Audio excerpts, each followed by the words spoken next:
Welcome to our pre-election coverage here on Discernible, joined by two very special guests in studio.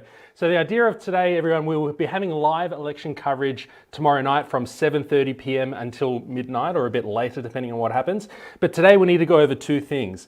Our panel, who are not here with me today, we have special guests today, I'll introduce in a moment, but our panel for tomorrow night is currently standing on pre-poll booths doing their own research, finding out what the mood is at various electorates throughout Victoria, throughout Melbourne.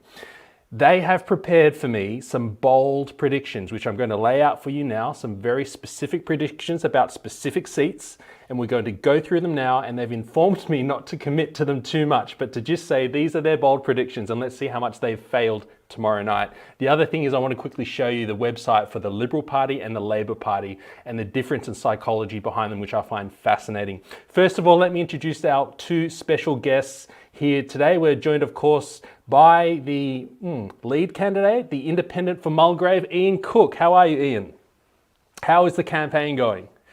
Ian tells me that he's getting a lot of support on pre-poll booths at the moment, some good swings towards his fine self. Some of the other candidates in Mulgrave are interesting. We've got Kim Jong-un, the North Korean dictator impersonator, and I just discovered with my staff this afternoon, I said, why are people running random campaigns? What's the point? They get 1,000 votes and then what? And he said, no, what they're doing is they're vote harvesting to get rid of Daniel Andrews. What they're doing is they're grabbing the vote that says, I'm the dictator, vote for me. Donkey vote votes for them. And then they send their preferences to Ian Cook. Thank you for joining us, Ian. The other guest, of course, is Ian's primary challenger in the seat of Mulgrave, Premier Daniel Andrews. Welcome to the show, Daniel. How is the campaign going? It's funny you say that, Daniel. Actually, Daniel voted already in Mulgrave for his fine self, but he wouldn't vote in Mulgrave. He had to do it in the city on pre-poll because he has yet to be seen in the election of Mulgrave. So well done to both you for having the courage to join me here today and go through these bold predictions. Tomorrow's election coverage will be completely funded by the viewers. They can support us with the link. I'll drop a link. Let me drop a link into there it is. All right, I need to pay staff to be here tomorrow night. So if you can afford to support us, please do it via that link. Now, first of all, let's go through these bold predictions. And along the way, any questions you have, whatever platform you're watching this on, drop them into the chat. It's all collated. I can see your questions right here, whether it's YouTube, Facebook, Twitter, LinkedIn, and I'll get through as many as I can. These are the bold predictions. I have not read through this yet. I have scrolled through like this and said, oh my goodness, there's 2 pages, but I've not read it. All right. Here are some bold predictions. Whew. Number one, I don't know how real true these will be. Number one, Dan will lose his seat in Mulgrave to Ian Cook. I'm sorry to tell you that, Daniel. Spectre, I'll read that later. Dan holds the seat with 16.2% margin, which is considered safe normally. That's a huge margin. 1A, could the Dan factor in neighbouring electorates cause swings in those seats? I think Dan factor is the biggest problem here. Personally, my prediction, which is different from my panel, my prediction is that Labor will be returned without Daniel Andrews. But let's see what happens. Okay, Oakley, full of Greek community apparently. Oakley, ALP holds with 16.1, Clarinda, ALP with 14.9, Dandenong with 23.5. Yeah, Dandenong's a whole nother place. Will the Dan spillover effect make these neighbouring Lib seats secure for Libs? Okay, so at the moment, Glen Waverley is being held by, what does it say? By the Libs, by 1.5%. So there have been some pre-poll reports of Glen Waverley where it's been evenly split. 50-50. People in Glen Waverley, this is just one report, one anecdotal report, has been that on pre-poll, a volunteer said it's about 50-50. Half the people are taking Labor cards, half the people are taking Liberal cards. One intrepid volunteer looked into the recycling bins of the cards and he counted up the number of how big was the Liberal pile, how big was the Labor pile, is a way to see which team, blue or red, are you taking how to vote cards from. And he was saying the Liberal pile is quite large. Okay, so Glen Waverley should have a bit of an anti-Daniel factor and the 1.5% Libs should technically increase, right? 2%, 3%, whatever. Rowville Libs hold at 5.3%, so you would imagine that should go up and be an even stronger Liberal hold. Number 2, Labor loses majority and forced into coalition with the Greens. That is very likely, in my opinion. It seems to be the Dinosaur Legacy media have been jumping on that as well. Minority Labor government is my prediction.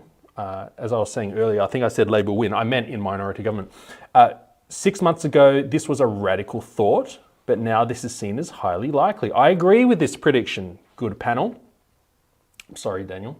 Number 3, Labor loses majority and the Green seats are not enough for Labor to form government. No way! Okay, Ken Phillips, who wrote some of these all of these predictions, he's on the panel tomorrow night. Ken, what are you talking about? Labor loses majority and the Green seats are not enough. So you're talking about power rests in the hands of the independents. This is probably the most likely outcome, and he puts it in bold. He put it in bold, people. That makes total sense to me. I can't believe that. I can't believe that. I thought the Greens would pick up more seats. If you listen to Glenn Drury, who we leaked a bunch of audio and stuff. We played number 2 to the Herald Sun because AVP liked the Herald Sun more than us, fair enough. We did slam them for the deceptive how to vote cards. But anyway, for the deceptive GVTs, don't shoot me, Heston. That makes sense, I guess, that they would not have enough seats. But Glenn Drury was saying that the Greens are going to pick up a whole bunch of seats this time around. I do know this. I do know that the anti-Dan factor expressed amongst inner city Melbourne goes green. That's for sure. We know that. We know that the anti-Dan factor out in the suburbs, out in Dandenong, and where are the other places? What's that out east? Like Pakenham, that goes more to the Freedom parties. But the anti-Dan in the inner seats goes to the teal independents. Some of them say they're independent, and yet there was a story in, I think it was The Guardian, talking about how one of these new independents for Hawthorn or Richmond, a lady, during the height of the pandemic, she was writing all these I stand with Dan tags and behind all these huge tweet storms for the Labor government. Now she's claimed to be an independent. Anyway, a lot of that anti-Daniel Andrews sentiment or anti-Labor sentiment in the inner cities will go to Greens and Teals and independents. Some interesting independents to watch. Out west, specifically Dr. Joe Garra, down near just east of Point Cork. I think it's Point Cork and Altona, somewhere around there. And of course, Paul Hopper. Paul Hopper from Hopper's Crossing, Hopper Motor Group. He owns a chain of car yards everywhere, including in the CBD. He is doing very well out against Tim Pallas, the Treasurer of Victoria. So he's not been around much, apparently, according to the people who talking to me. They're seeing Paul Hopper out and about, especially at the shopping centres. They're not seeing Tim Pallas out much at all. So that's an interesting seat to watch. All right, Lib Nats win in their own right is another prediction here, number 4. Given that the Lib Nats need to pick up 19 seats, this is a very big ask, and unlikely. I agree that this is unlikely. If this were to occur, it would be a seismic shift in Victorian Australian politics. Yes, it would be seismic, Ken, but that's the point. It's unlikely to happen. Some seats to watch. Green threat to Labor. So this is those inner city seats I was telling you about. So Northcote, ALP only holds by 0.5%. That's gone. That's completely gone.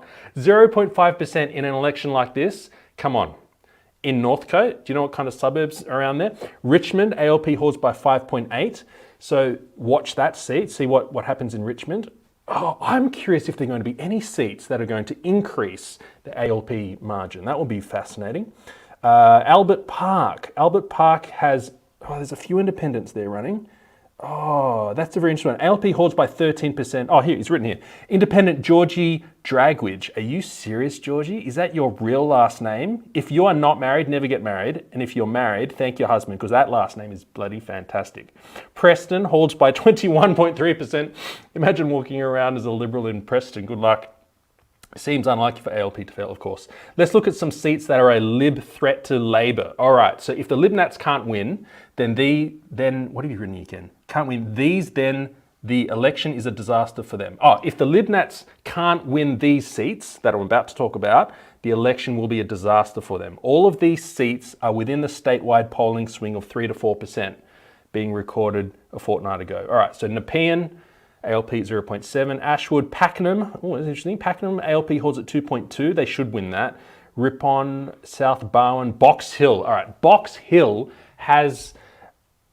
be in my bonnet because I used to live in his electorate. Paul Hamer, Labor for Box Hill, useless, useless, useless. More useless than you, Daniel. Will not return my emails at all. Like even, what is the point of this guy? He won't talk to anyone. Paul Hamer, what a useless politician.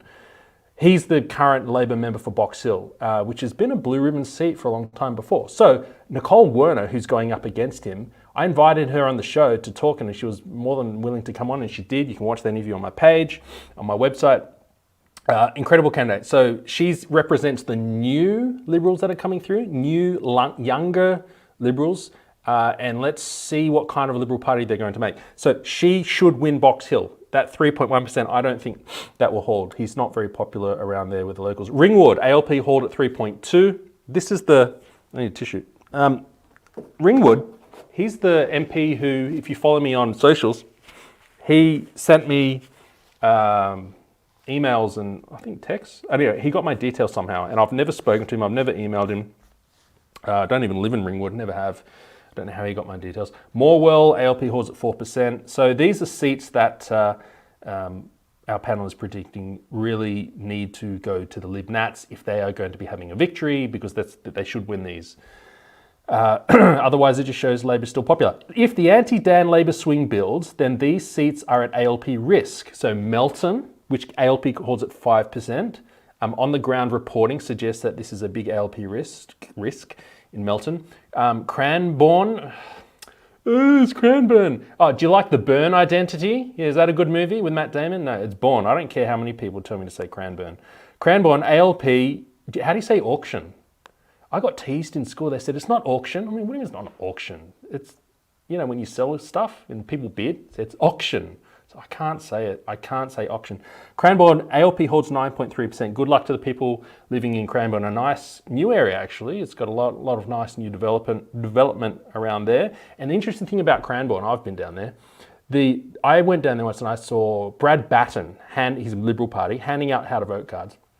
No, not how to vote. Handing out, just having a listening post, just talking to people. And I noticed that down there, Cranbourne, the people are not. I mean, I talked to some people there in the parks near there. I've been to a few things down there.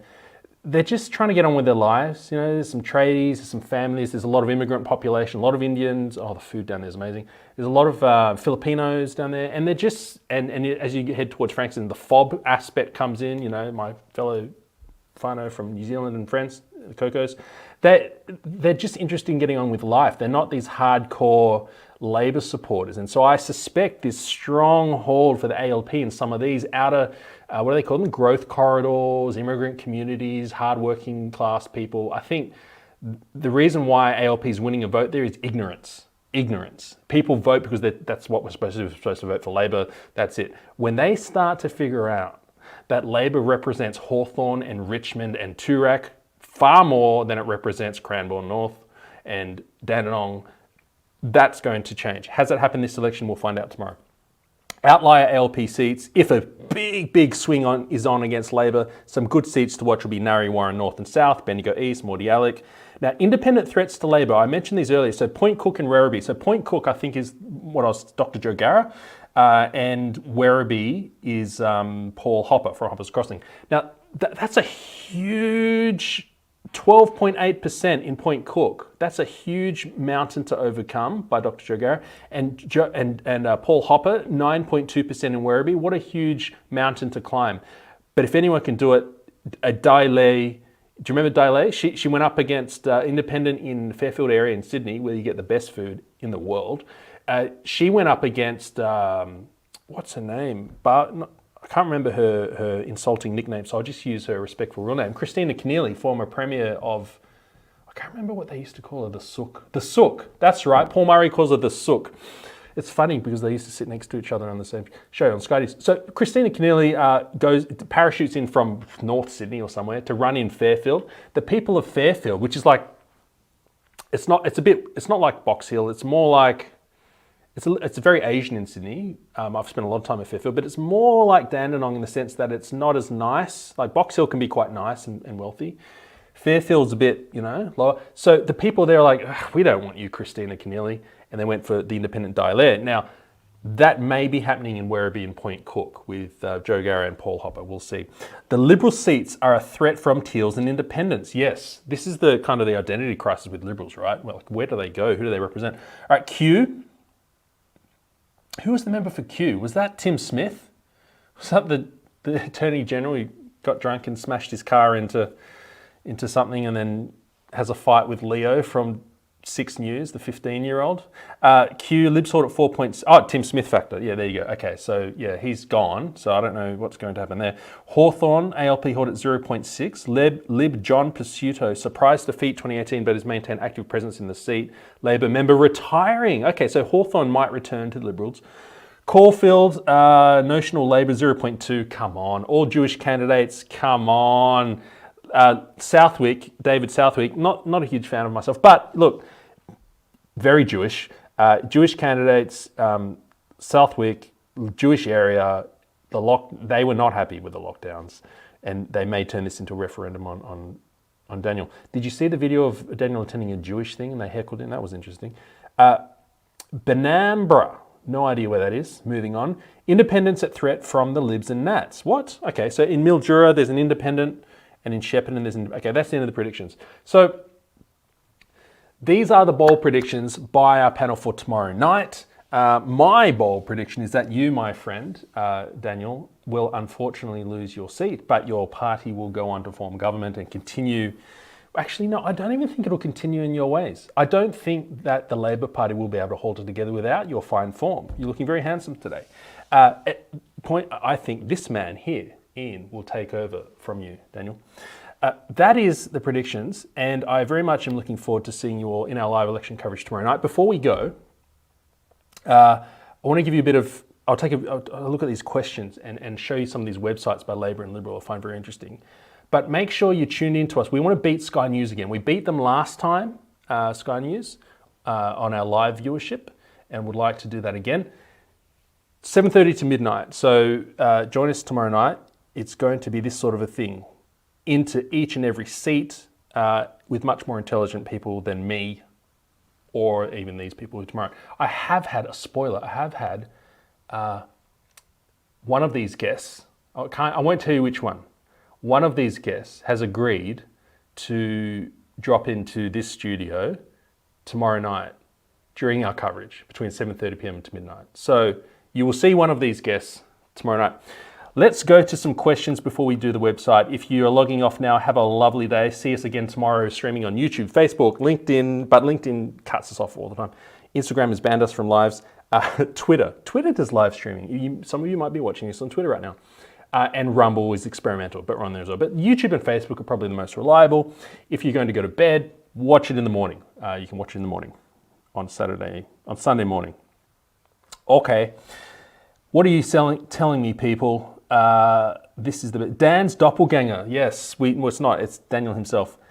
How many seats is Labor looking to lose? How many seats do Liberal need? Oh, that's a question for tomorrow night because I'm not smart enough for that. I think it was a huge number that Liberals need to win, and it's just frankly not going to happen unless something for them miraculous happens. I think it was a huge 14 or 20. I don't know. I'm not good at this. But huge amount of seats to win. More likely, there's going to be minority government with one of them forming government. Or this whole thing is wrong. Victorians love Daniel Andrews and they form government again. Who knows? Best outcome would be a minority government, says Tracy Carr. Well, depends on who they form minority government with, because what if it just becomes like the pandemic when it's Fiona Patten gets whatever she wants and Andy Medic gets what he wants, and Rod Barton, we still don't know what he gets. But we better be careful. He tried to sue someone for mentioning what he got out of the pandemic. So for allowing the state of emergency to continue, he was the deciding vote. You know, it's funny. Rod, this is fact, right? You can sue me for this, Rod, because it's true. I investigated all of the group voting tickets for everyone. And I put them into 3 categories: safe, warning, or deceptive. And I don't mean safe to vote for. I mean, the safe category had the Socialists next to the Freedom Party, next to the Christian Party, next to Fiona Patten, right?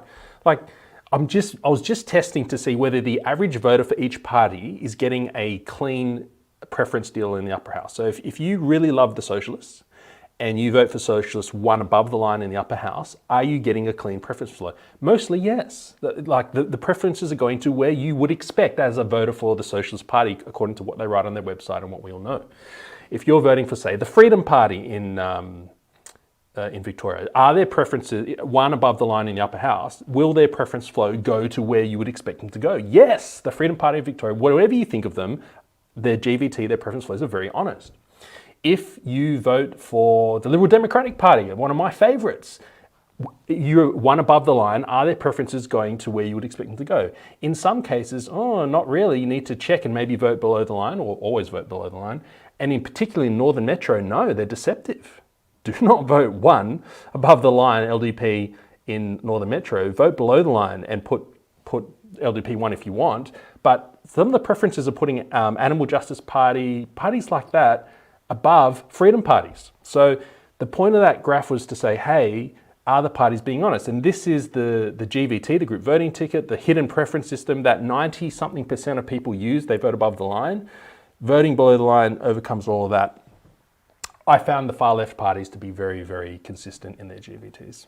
And the far Christians, like the Family First, were very consistent. And the Freedom Party was very consistent. But the parties in the middle were not. All of that rant was to say, Rod Barton, that's his name? Yeah, the Transport Matters guy, has done an incredible job on doing Drury deals, I suspect, allegedly, because every GVT I looked at, you're looking at who are you preferencing and who are you, it's like, how is Rod Barton featuring so high? Transport Matters Party features so high on all of these GVTs, and it's like, you're not a very popular party, you're tiny. And I realized, a couple of days later, AVP sent us the Drury leaks, the videos and then the audio.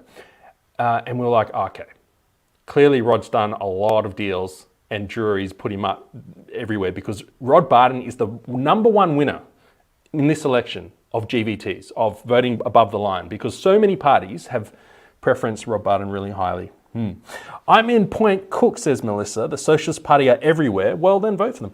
And trying to talk one-on-one to all people waiting in line. And they are quite convincing what they are saying. They will definitely fool some. Well, Melissa Lilly, maybe they have a point. Maybe we should all become socialists. Now, look, that's good. At least they're not being violent, because there have been other reports of the Socialist Party being violent in some booths. So I'm glad that they're engaging one-on-one. And, honestly, that's what more people should be doing throughout the week, is talking to people one-on-one instead of calling for people to turn into red mist. How many seats are Labor likely looking to lose? Well, it depends. We just went through those predictions, Wally, and we'll see tomorrow night.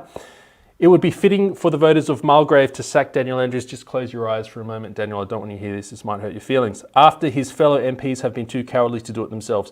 Daniel, I must raise this with you. It is true. Can you imagine the dysfunction that will be unleashed when you leave? You are holding that place together. Like, you're an incredible politician. If you go, they're in trouble. Okay, sports bet odds. Did you know that sports bet odds, let's see if I can pull it up. Oh no, I don't know where to go for that. I don't ever use sports bet. Sports bet odds have had Daniel versus the other candidates, Mulgrave. He started off, I think, 11-1. Then he got to, and Daniel's at 1 or whatever, yeah. And then he got to 9-1, and then some of my friends put money on Ian Cook. The category is independents, and Liberals were worse, so it was 9-1 the odds for an independent, which is clearly Ian Cook. Now it's down to 5-1. So the bookies know that the tide is turning towards you, my friend, Mr. Ian Cook. All right, no matter what happens, the bookings aren't going to lose. That's true. They still have Daniel as the winner, as the favourite. So at this point in time, you, sir, will be re-elected as Premier. Okay. If Labor Greens win, there has to be cheating. Jojo, I'm not sure about that. There's cheating. Is there fraud in an election? Of course, in every election, there's a level of fraud. And the goal is like corruption. There's corruption everywhere, all around the whole world. The goal is to minimize it as much as possible. There's a lot of voting places that are going to be using pencils, and there's going to be a big scandal if Dictator Dan wins. Paul Hamer is a clown. Paula Andrews, could not agree more. Put the tissue in, Dan. What does Anthony Green on ABC say? That's the de facto gold standard. John, I absolutely agree with you. Anthony Green, we rage about the amount of money that ABC gets all the time, but I tell you what, if there's one person who earns their wage and deserves more, take it away from Tony Jones and everyone else and give more to Anthony Green. He is a legend. Kerry, thank you for recommending our Learn Ethics video. Learn Ethics is, I'm going to put the link in there for everyone. Let me get it. Learn Ethics. Is that it? Let's have a look. It is a very important video that people don't, oh, the user does not exist. No, wait. Oh, it's gone. Crowdcast.io/e/learn ethics. I don't know why the E has to be in there. There it is. Town Hall, do the right thing. We did this with Crystal Mitchell, acting senior sergeant, who's begging me to be on this panel tomorrow night. But I'm sorry, Crystal, we're just busy. There's heaps going on. All right, I will drop that into the chat.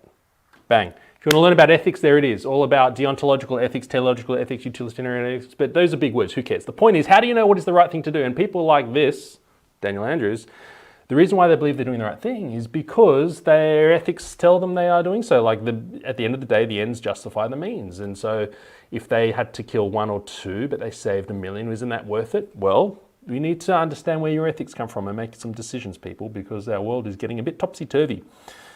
Okay. What else have we got? A few more questions, then we'll get into the website. Tim Smith was Hawthorne. Oh, gee, I'm behind in the questions. Tim was Q. Central bank digital currencies. We're not going to talk about that, ESG scores, even though they're terrible, because we're busy talking about elections. The results of this election won't affect any of it. Nicholas, they will, in the sense that the more you get a populist pushback, like say in Florida, DeSantis, not just populist, but a classical pushback, same here. Like, can you imagine if we elected a whole bunch of these sort of people here? I mean, right now, Jordan Peterson is here representing that, I guess. He was in Canberra yesterday, preaching on exactly this, what you're talking about, preaching to a bunch of more right-wing politicians in Parliament. And ScoMo was there. I hope he was listening, because he was useless. Then he will be in Melbourne tomorrow night during the election. So people need to choose whether to go see Jordan Peterson and be radicalised into making their own beds, or watch the live election coverage. You know what, if I wasn't doing this, I'd be doing that. Okay. Oh, there's so many questions. People are still leaving anyway. Libs need 18. Okay. So I'm in the Mulgrave electorate, and let me tell you, when I went to vote a couple of days ago, there was a sea of Ian Cook volunteers. This is true. 2 to 3 Labor volunteers hiding in the background. I reckon Andrews is going to lose his seat. That is quite, yes. I think that's what is going to happen in this seat. I don't know about the rest of the state. Only concern is about too many contesting Mulgrave, taking votes off one another. Most popular seems to be Ian Cook. What are your thoughts? Well, Ian, this is what I was saying earlier. A lot of these parties pop up to be vote suckers. So it depends on where their preferences are. So you might vote for Kim Jong-un impersonator. You might vote, I thought, why didn't I run and just send my votes to someone that I like Ian Cook? It doesn't matter, because this fracturing the vote people talk about, but it's all going to end up in either the Libs or the Labors anyway, or in this case, hopefully an independent, which brings me to my point about the websites. Let me show you, at the end of the day, all of our votes in most seats are going to end up in Labor or Liberal being elected. Doing what matters. I'm just bringing up the Labor policy website. Let's get rid of this. And then the Liberal, Real Solutions Victoria. So this is the main website for policy for both the Liberal and Labor Party. So which one should we do first, Liberal or Labor? Why don't we do Liberal first and then we'll do Labor, all right? I just want to point something out, this will take 5 minutes, at the psychology. So here is the Liberal website for policy. Right up the front, look at the images they use. Look at the signalling. Download our full plan. Let me just open that in another tab. Each section is laid out in like fixing the health crisis, right? Down here, put an end to Daniel Andrews' era of spiraling taxes and debt, rewarding hardworking families, helping small business. So it's laid out into sections of kind of like promises, right? And then each section has, you know, 1 million or lots of specific things. So if I click on provide additional 50,000 surgeries, it has a previous press release of how much money Dan Andrews sucks, all the usual stuff you see in a press release, right? And each one of these, like Dalesford Hospital upgrade, click, it's got detail. Come down here to put an end of whatever, reduce payroll tax, click, it's got a little paragraph there. Scroll down here, reward hardworking families, helping buy their first home, click. 12 months, we'll do this, we'll do this, we'll do this. So there's a lot of detail in this website, right? And look at the images they're using. This is a, go back. This is a abstract image, shield. This is an abstract illustration of homes and a pin behind it. Let's go back up. This is an abstract illustration of what? A woman holding a plant. What is she doing? Abstract illustrations, right? Let's go into their policy. This is the PDF they spent a lot of money on. Again, just like their website, they have a whole lot of promises. We're doing this, we're doing this, we're doing this. And then this beautiful contents down the right-hand side, just pointing out how much money they've spent on this document. Scrolling through, photos appear in this document, not just abstract illustrations. All right, so there's just heaps of information there, right? Whether it's good information or not, that's for you to decide and to vote, but it's there. Let's now look at the Labor website. So I looked everywhere for the policy layout of the Labor Party. This is it. This is it. There is no, look at the URL. You can see danandrews.com.au/doingwhatmatters. If you were any of his Labor colleagues, how would you feel? It's all about Dan. I'd be so frustrated because there are some really good Labor members. In fact, I'm interviewing one, a former Labor minister. He's lost his job thanks to Daniel, who's shafted him. He'll be here in studio next week. So we will be interviewing him, and he's a good guy, done good things. There are good Labor members out there, and yet they're being funneled into Daniel Andrews. So look at the URL, danielandrews/doingwhatmatters. This is the front page of it. This is straight away. What do you notice? We're not using abstracts, we're using real photos, all right? This is a photo of Daniel Andrews with an ETU, which is the Electrical Trades Union, and they're standing in a beautiful field, and behind them is windmills, so sustainable energy, not so sustainable if you look into it lately, but anyway, clean energy, well, not so clean, windmills. And this is from a driver of an electric vehicle. I know what they are, I know how dirty they are in reality. Anyway, so there's a lot going on right now. There's no abstract. It's like watching a movie compared to reading a book. When you look at the Liberal website, it has an illustration or a close-up of, let me show you. It has a close-up of hands. Like, whose hands are they? I don't know. You have to project. It's like reading a book. You need to imagine, oh, that kind of looks like me and my grandfather. When you look at this, oh, there's a woman going to hospital. There's a level of imagination and abstraction that is you are forced to do on the Liberal website that you are not forced to do on the Labor website. The Labor website is far more telling you, it's like television. Here it is. There's also images, as I said, windmills, unions, and of course, Daniel. Let's go down. We're doing what matters, tells us what Labor has done in some of their, as they would say, their achievements, their successes. So we've made TAFE free, we've helped create hundreds of thousands of well-paid jobs and invested in renewables, and we're doing what matters, but we'll need to do, okay, so it's just some statements. Now, here's their plan. So the Liberals were broken down into like promise categories, like we will reward hardworking families, and this is how we'll do it. Labor's broken down into 4 policy areas. So we've got health, education, transport, and jobs, okay, and then join the campaign. So that's the 4 things, right? Health, education, transport, and jobs. What else do you notice? Photos again. And look who's in the photos. Daniel. Health, education, Daniel. Transport, no, Daniel. Jobs, Daniel. It's all about Dan. Let's have a look at what they actually say in each section. So in health, for example, motherhood statements, which look, overall, I guess they're very good tools. The Labor website and Liberal approach, they're different approaches, but they're good for attacking different types of voters. And I'm just interested to see the psychology behind them, to see who they're targeting. So here, motherhood statements like, when you or someone you love is sick, there's nothing more important than getting very best care close to home. That's why we've built and upgraded 22 hospitals across the state, high more than 20 states. There's a little bit of facts to back up their motherhood statement, which is good, I guess. But we'll do more. And then what are they doing? This is what they're doing. And then that's it. See, there's not much there. Let's click into health. You think you get a whole lot of detail? Oh, by the way, we're back with the photos of Daniel. Nope, there's 1, 2, 3, 4, 5, about 8 sentences there of things that they've done and what they'll do more. I think that's a rip-off of what I just read. So not a lot of information, not necessarily a bad thing. Like Liberals could be telling a bunch of lies with a 200-page PDF. I don't know.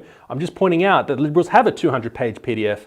The Labor site does not have any such thing, and their website does not have all these clickable, really deep facts and figures, true or not. And it's all about Daniel. All right, let's go back to the education. Click on there, and again, we get a picture of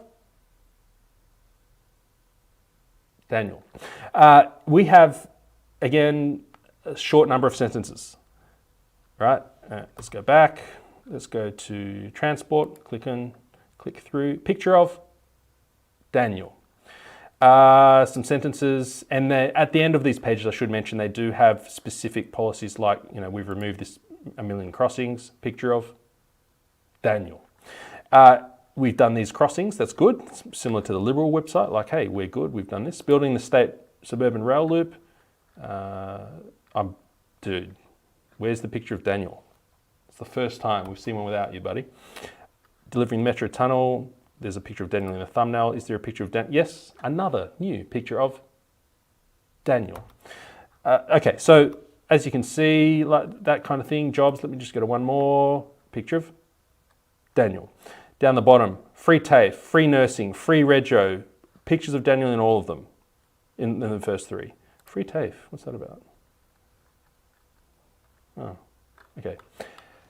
All of that to say, I think, sorry for clapping the mic, I think that it shows that the Labor Party is strategically looking to float their boat on Daniel Andrews, and they are strategically looking to float the target to, look, these are our values, and this is what you type of thing you get when you vote for us, right?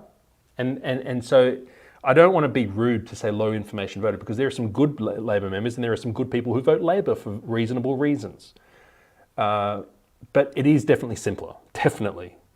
It definitely caters to a lower information voter. Like, here's our value structure, here's what we believe, like even that front page with him and the windmills. Do you believe in clean energy or not? Do you want to save the planet or not? Are you going to continue wrecking the environment or not? Like, there's a lot of meaning imbued within a big, beautiful, splashy image like that. And it speaks quite powerfully without a lot of facts. You go to the Liberal website, it smells like Matthew Guy and team have been desperately and diligently trying to demonstrate, hey, we are competent. And I hope that they are.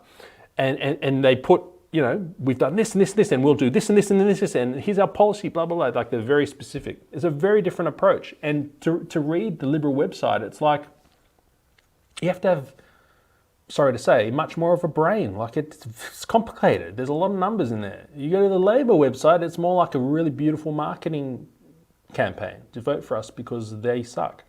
So there's the different approaches that I've noticed in there, and I think we've seen the same thing in the campaign. We've seen Daniel Andrews resting on, you see him in the debate the other night, resting on, there's a few things that they've done, like level crossing removals and so on, but generally there's resting on values and calling people Nazis and stuff like that. I think he's deliberately injecting that kind of Americanization of politics to use symbolism, which is very powerful, and it's what Trump did on the right.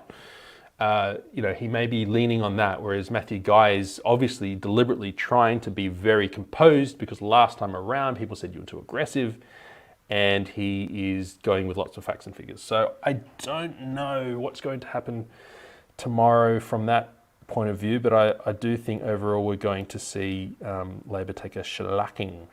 Before we go to questions and wrap up, let me represent Team Human and, what's on the back? That's right. Our brand, teamhuman.au.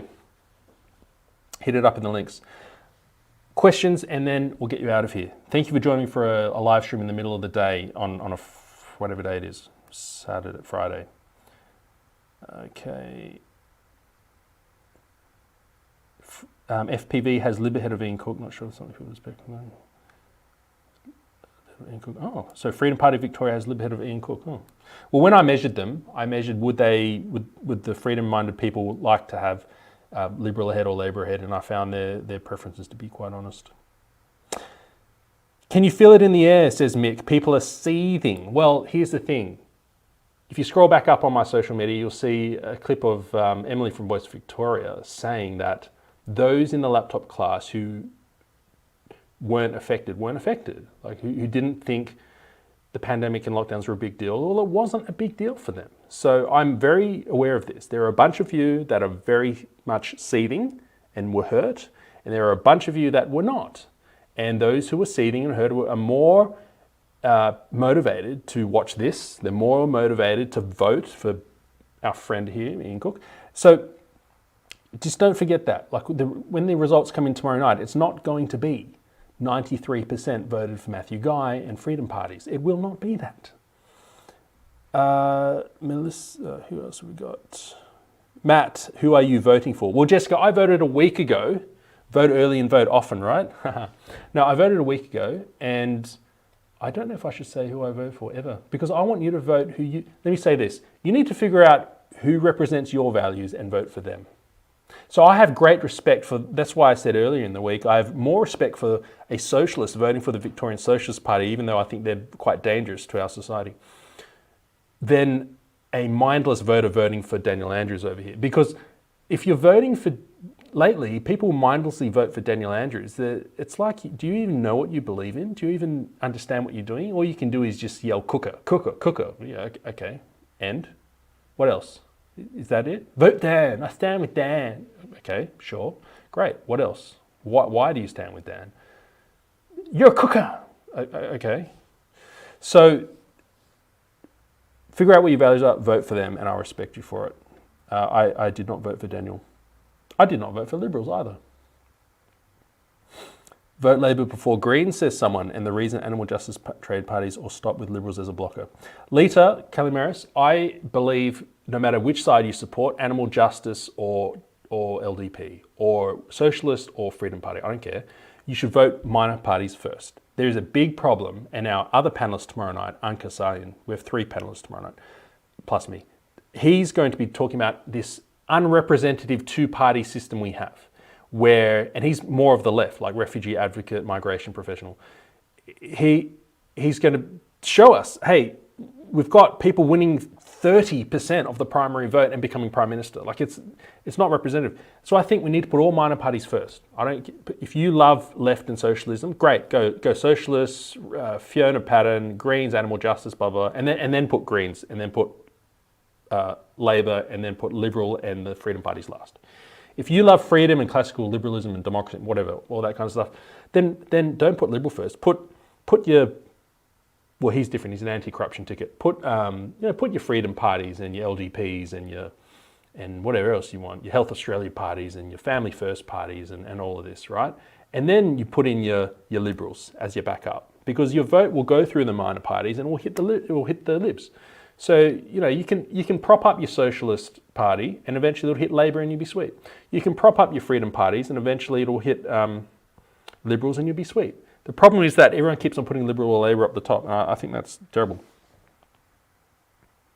Will you consider leaving Victoria if Dan gets back in? How many will leave, do you think?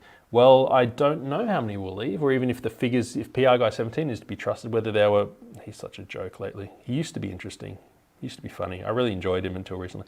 I don't know. I don't know how many people will leave. I think they won't leave initially. I think it'll be if the climate towards business becomes more difficult and Daniel Andrews brings in things that make it more difficult. All right, a couple more questions. We need to wrap it up. Okay, people are furious. Imagine voting for someone who kept you locked up for 2 years. Mick, this is the thing. A lot of people enjoyed it. A lot of people enjoyed it. You got pay rises or the same pay. Don't have to travel. Order in Uber Eats. Nothing's really changed. You don't need to... Did you see the article recently in news.com.au about I pine for another lockdown because they got to connect with themselves? I mean, some people, this was not... We're all in this together is such a lie. We were not. We still aren't. In fact, some people did really well during the pandemic. I'm not talking about the billionaires who got more billions. I'm talking about it was a nicer experience. The occupancy level of... So Twitter, Elon Musk buys Twitter and then he puts out the occupancy levels of, what was it? I think it was average 13% in the San Francisco headquarters. I can't remember the figures. It's really low. And then the maximum was like 23% occupancy. And he was spending an average of $400 US per meal that was served there because they had all these chefs there and no one was showing up. People don't want to go to the city. And this is what lockdowns have taught us. It's not great. All right, people, I need to run. We need to do some other things and keep getting ready.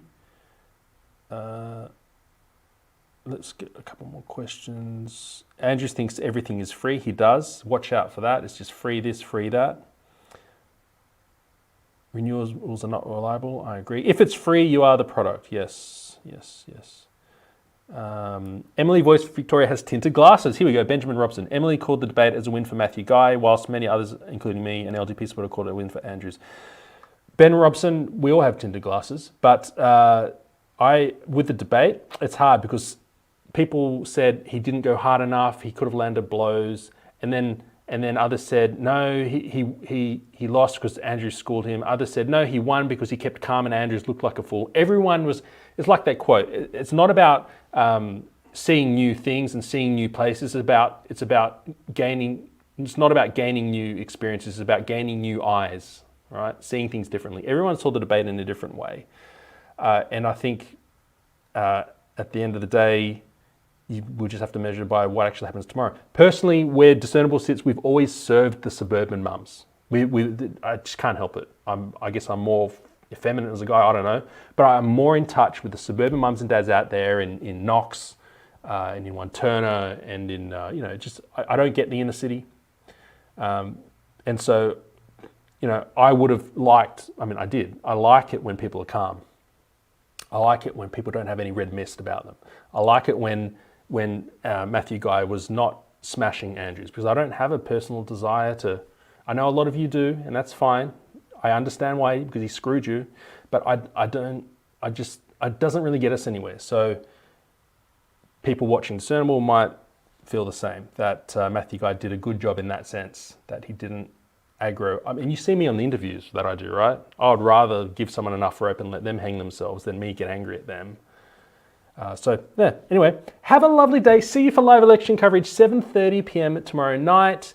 Get your Team Human merch at teamhuman.au and learn ethics at the link I put in the comments. Most of all, help us beat Sky again. Share our coverage. It'll be popping up on Facebook, LinkedIn, Twitter, YouTube. Rumble is an experiment. I don't know if this even worked on Rumble today.